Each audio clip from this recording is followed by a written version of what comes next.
बिलासपुर गांव में रमेश नाम का एक शिक्षक था। वो अपने पड़ोसी गांव की पद्मा से प्यार करता है और उससे शादी कर लेता है। क्योंकि वो इकलौता बेटा था, इसीलिए उसके माता पिता ने दहेज और उपहार की उम्मीद नहीं की, न ही जाति देखा, न ही पंथ के बारे में सोचा और अपने बेटे की शादी करा दी। अब वो दंपति थे। 4 साल उनकी जिंदगी खुशहाल गुजरी। तब तक उनके बच्चे नहीं हुए थे। एक दिन पद्मा परेशान होकर बेडरूम में रोने लगती है। अजी, बच्चों के लिए चाचा, मामा, बुआ सब इंतजार कर रहे हैं। हमें एक बार अस्पताल जाके परीक्षा करानी चाहिए। देखो पद्मा, मैंने तुम्हें बार बार कई दफे एक ही बात कहा है कि मैं अस्पताल नहीं जाऊंगा, तो मैं अस्पताल नहीं जाऊंगा। आप जैसा सोच रहे हैं इसमें डरने की कोई बात नहीं। हम दवाई ले सकते हैं अगर कोई दिक्कत हो तो। जिनकी शादी होती है, शादी के बाद बच्चे होते हैं। हमारे अभी तक बच्चे नहीं हैं। लोग मेरा मजाक उड़ाते हैं। हर कोई कहता है कि मैं बांझ हूँ, बांझ। ऐसा कहकर पद्मा रोने लगती है। उसे रोते देख रमेश को बहुत बुरा लगता है, पर फिर भी अस्पताल के लिए वो ना कहता है। इसके पीछे उसके कुछ निजी कारण थे जिससे वो खुद जूझ रहा था। अभी तक उसने इस बारे में अपने पत्नी से कभी कहा नहीं, पर अब वो कहना चाह रहा था। बुरा मत मानो, ऐसा नहीं कह सकता।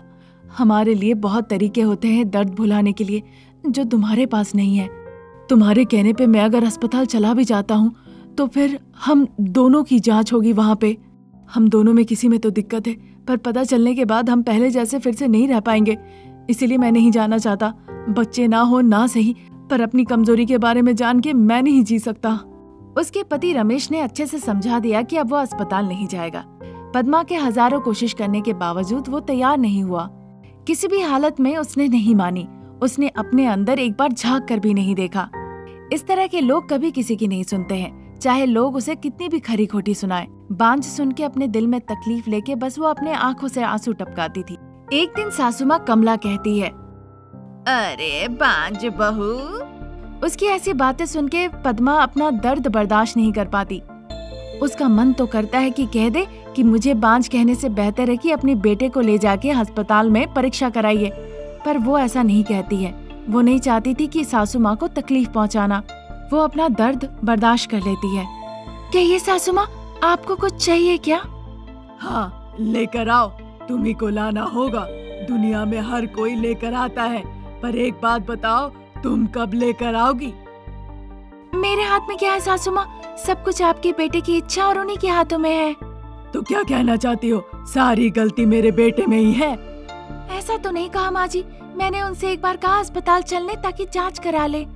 तो क्या कहना चाहती हो? मेरा बेटा मर्द नहीं, तुम्हारा पति नहीं है। तुम्हारे में ही खोट होगा। मेरे बेटे पे इल्जाम मत लगाओ, समझी? आप एक माँ होके सोच रही है, पर मेरी तरह औरत होके सोचिए। आपको समझ में आएगा मेरे दिल में कितना दर्द है। आपको पता नहीं लोग मुझे किस तरह की बातें सुनाते रहते हैं। ऐसा कह के पद्मा रोने लगती है, पर फिर भी पद्मा का दिल नहीं पिघलता। एक बार के लिए उसके पास जाके मत रो, क्यों रो रही हो, मैं उसे समझाऊंगी, तुम चिंता मत करो, इस तरह का एक भी शब्द कमला के मुंह से नहीं निकलता। अरे पद्मा, बांझ कहीं की, कहाँ हो तुम? क्योंकि पद्मा काम कर रही थी, सासू माँ की आवाज सुन के पद्मा वहाँ से भाग के आती है। अरे पद्मा, कब मैंने तुमसे कहा था कि गर्म पानी ला दो? तभी मैंने आपको गर्म पानी दे दिया था। आपको और गर्म पानी चाहिए क्या? ला के मेरे मुंह पे डाल दो। पानी बहुत गर्म होगा माँ जी। ला के अगर दे दूं तो आपका चेहरा जल जाएगा। क्योंकि मैं बांझ हूँ और सासू माँ मुझे परेशान कर रही है, तो गर्म पानी ला के उस पे डाल के उसे मार दूंगी। यही तुम सोच रही हो ना? दुखी होकर पद्मा गर्म पानी लाके बकेट में डाल देती है। फिर कहती है, क्यों सासू माँ, क्यों हमेशा आप मुझे बांझ क्यों कहती है? अगर कोई और कहे तो आपको मुझे कुछ और कह के हिम्मत देना चाहिए। उल्टा आप मुझे इस तरह से तकलीफ देती है, ऐसा क्यों? पद्मा की ऐसी बातें सुन के वो गुस्से से गर्म पानी लेती है बाल्टी से और जग से उसके चेहरे पे छिड़क देती है। पद्मा जोर से चिल्लाने लगती है, अरे मैं जल गई, मैं जल गई। वो जोर जोर से रोने लगती है। पद्मा के चिल्लाने की आवाज सुन के रमेश वहाँ पर भाग के आता है। पद्मा वहाँ पे दर्द के मारे रो रही थी। क्या हुआ पद्मा? तुम्हारे चेहरे में क्या हुआ? तुम आए हो। देखो तुम्हारी माँ मुझे 5 कही और गर्म पानी लेके मेरे मुंह पे छिड़क दी। मेरा चेहरा चल रहा है, मैं ये दर्द बर्दाश्त नहीं कर पा रही हूँ। तुम अपने हाथों से मेरी जान ले लो। पद्मा की बातें सुन के रमेश अपने माँ पे गुस्से से कहने लगता है, माँ, बच्चा ना होने पे कोई इस तरह से जानवर जैसा बर्ताव करता है। बांझ बांझ कहने से बेहतर है तुम अपने हाथों से उसकी जान क्यों नहीं ले लेती हो माँ। हमेशा ये सरदर्द नहीं चलेगा, नहीं तो मैं कहीं और जाके रहने लगूंगा, अलग परिवार शुरू करूंगा। उसने जो कहा तुमने मान लिया। तुम्हें लगता है मैंने गर्म पानी फेंका है? तुम्हें लगता है कि ये सारी गलती मेरी है? क्या कहा उसने? उसने कहा कि मैं मर्द नहीं हूँ या फिर मैं बच्चा नहीं देना चाहता हूँ? क्या कहा उसने, बताओ। वो मेरा मुंह पकड़ के बोली, तुम मेरे बेटे नहीं हो, तुम मर्द नहीं हो, तुम उसके पति नहीं हो। ये सब सुन के मैं गुस्सा बर्दाश्त नहीं कर पाई और गर्म पानी उस पे फेंक दी। रमेश बिना कुछ कहे फिर पद्मा को लेके अपने कमरे में चला जाता है। वो पद्मा को बेड पे सुलाता है। पद्मा का चेहरा लाल हो गया था। देख के रमेश को बहुत बुरा लगता है। वो दवाइयाँ लाके उसके चेहरे पे लगा देता है। पद्मा सो जाती है। कुछ दिन ऐसे ही निकल जाते हैं। पद्मा का चेहरा अब साधारण हो गया था। एक दिन घर का सारा काम करके पद्मा को बहुत भूख लगती है। पद्मा प्लेट में अपना खाना निकाल के खाने ही जा रही थी कि तभी वहाँ कमला आ जाती है। पद्मा के प्लेट में खाना देखकर कमला कहने लगती है, खाओ बेटा खाओ, हम चाहते हैं तुम खाओ। हमारे लिए बच्चे जरूरत नहीं। तुमने खाया, तुमने सोया, यही काफी है। ऐसे ही दिन निकलेंगे, फिर तुम खा लेना। बहुत हो गया, जहाँ जाती हूँ वहाँ शर्मिंदगी। जब लोग पूछते हैं पोता कहाँ है, पोती कहाँ है, कोई जवाब नहीं होता मेरे पास। मैं ऐसी परिस्थिति में हूँ कि मेरी जिंदगी बेकार है। छी छी। गुस्से से ऐसा कहकर कमला वहाँ से चली जाती है। ये सुनकर पद्मा की भूख ही मिट जाती है। इस तरह दिन में कम से कम एक बार पद्मा का मौत से सामना जरूर होता था। रामपुर गांव में रमेश और अनामिका एक गरीब दंपति रहते थे। रमेश शहर में काम करता था डेली मजदूरी का और पैसे लाके घर पे देता था। उन्हीं पैसों से वो घर चलाते थे। रमेश की माँ शारदा घर पर ही रहती थी और बहू जो पका के खिलाती थी वही खाती थी। एक दिन रमेश बहुत हड़बड़ी में घर आता है। माँ, अनामिका, मैंने तुम लोगों के लिए एक काम ढूंढा है।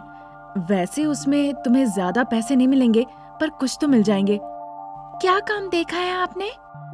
वो हमारा गांव का मंदिर है ना, मंदिर का साफ सफाई का काम। मैंने वहाँ की पुजारी से बात की है। उन्होंने कहा कि हर महीने वो दोनों के लिए 1000 रुपए देंगे और हर दिन सुबह सुबह वो पेट भर के तुम लोगों को प्रसाद देंगे। कल से तुम लोग दोनों वहाँ जाके काम करने लगना, ठीक है ना? अरे बेटा, बहुत अच्छा काम किया है। हर दिन हमें पेट भर के खाना मिलेगा। खीर, इमली राइस, लेमन राइस, वाह वाह वाह, लड्डू। अकेले मत खा लेना, तुम लोग कुछ मेरे लिए भी ले आना। ठीक है बेटा, हम ले आएंगे। फिर जैसा रमेश ने कहा था, अनामिका और शारदा मंदिर चले जाते हैं काम के लिए। वहाँ पुजारी से मिलते हैं। देखिए, आपको मंदिर का चारों इलाका साफ करना होगा, इसीलिए जब भी मंदिर आइए साफ होकर आइए, क्योंकि मंदिर को बिना कचड़े का साफ करना है। और ध्यान रखना ताकि भक्तों को कोई दिक्कत ना हो। सभी को हंसमुख होकर जवाब देना है, नाराज नहीं होना है। और याद रखना, यहाँ पे धैर्य से काम लेना है, ठीक है? ठीक है पंडित जी, ये मेरी बहू अनामिका, आप जो कहेंगे वही करेगी। आप कुछ नहीं करेंगी?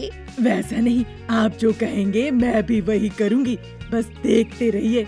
बहुत बढ़िया, चलिए जाके काम में लग जाइए। पुजारी ने जैसा कहा था 10 बजे तक वो वहाँ का सारा काम खत्म कर लेते हैं। फिर गर्मा गर्म खिचड़ी लाके वो देते हैं। सास बहू वहाँ पेट भर के खाते हैं और रमेश के लिए वो खाना लेके भी जाते हैं। घर पहुँच के देखते हैं रमेश एक महिला से बात कर रहा है और वो दोनों एक दूसरे से बड़े हंस हंस के बात कर रहे थे। ये देख के अनामिका को बड़ा गुस्सा आ जाता है। अजी, ये क्या कर रहे हैं आप? ये लड़की कौन है? अरे, पराई लड़की को घर पे ले आए, ये ठीक नहीं है। तुम्हें अकल नहीं है क्या? बहुत हो गया, ये लड़की मेरे साथ काम करेगी। आज क्योंकि हमारे पास काम नहीं था, इसीलिए हम घर आ गए। तुम लोग दोनों इतने जल्दी कैसे आ गए?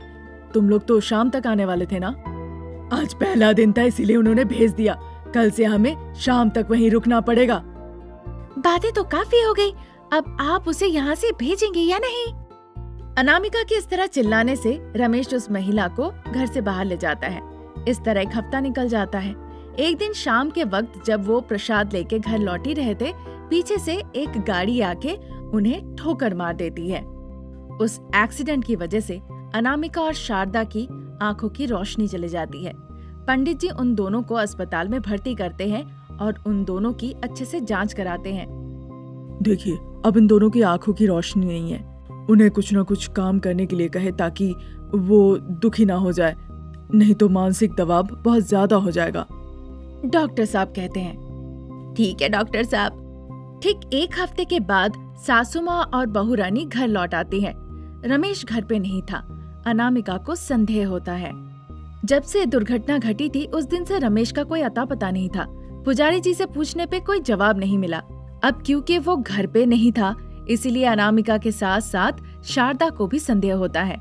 क्या हुआ पुजारी जी? मैं अपने बेटे को अच्छे से जानती हूँ, आप सच बताइए। अभी अभी हमारी आंखों की रोशनी गई है। हम पहले से ही बहुत दुख में हैं। उनके बारे में अच्छे से जानते हैं। उन्होंने जरूर कुछ किया है। क्या हुआ बताइए। मैं आपसे एक सच कहना चाहता हूँ। जिसने आप दोनों की एक्सीडेंट की है वो रमेश ही था। मैंने अच्छे से देखा था।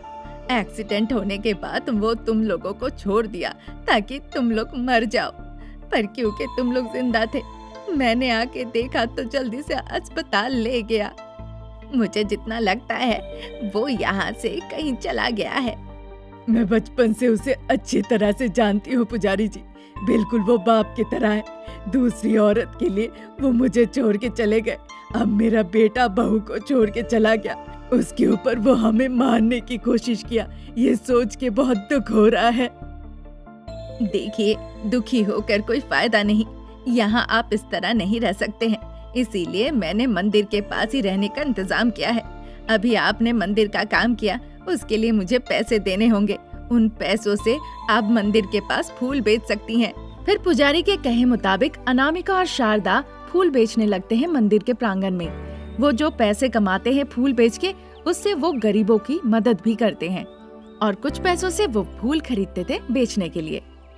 हर दिन पुजारी जी भी जो फूल भगवान को वो चढ़ाते थे, लाके अनामिका और शारदा को भी देते थे। शारदा उन फूलों का माला बना के बेचती थी। इसी तरह दिन निकल रहे थे। एक दिन उनकी किस्मत चमकती है।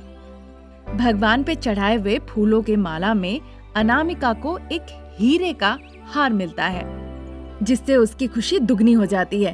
वो जल्दी से जाके सासू माँ शारदा को बताती है। फिर सास बहू दोनों खुश होते हैं और ये बात जाके पुजारी को बताते हैं। आप दोनों के लिए ये ईश्वर का आशीर्वाद है। आप किस्मत वाले हैं, पर क्या करेंगे इस हार का। हमारी जिंदगी तो बर्बाद हो गई है पुजारी जी। हमारे तरह किसी को तकलीफ ना हो, इसीलिए हम चाहते हैं कि इन हीरो के हार से हम एक अस्पताल बनाएं। बहुत अच्छा फैसला लिया है। इस तरह सास बहू दोनों के आंखों की रोशनी ना होने के बावजूद वो अस्पताल बना के कई लोगों की आंखों की रोशनी लौटा देते हैं। वो खुद के लिए एक पैसा भी खर्च नहीं करते और पहले जैसा मंदिर प्रांगण में फूल बेचते हैं। फूल बेच के जो पैसे कमाते थे उससे गरीबों की मदद करते थे और खुशी खुशी रहते थे।